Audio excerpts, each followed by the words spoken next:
တချို့သောဘဝတွေကနေပူထဲမှာဆိုပေမဲ့ရေမောခြင်းတွေရှိ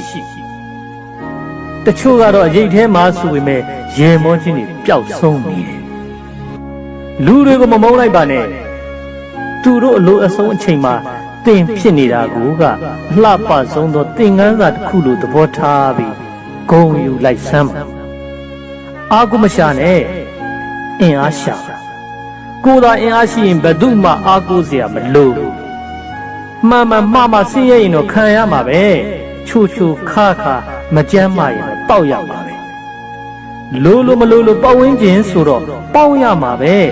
ခေါင်းကောင်းမကောင်းလှုပ်သဘောရတော့ပြုံးပြရမှာပဲကိုယ်အစဉ်ပြေလှမ်းလာမဲ့လက်တွေများပေမဲ့ကိုယ်အခက်ခဲဖြစ်လာတဲ့အခါဆွဲကင်ရလက်စမနှဲရှာရလိမ့်မယ်ရိုးအလုံးနဲ့မင်းကိုလူတွေကချစ်ခင်ကြလိမ့်မယ်သူတို့ခိုင်းသမျှလှုပ်ပေးနေတယ်အချိန်တစ်ခုထိပေါ့ကွာ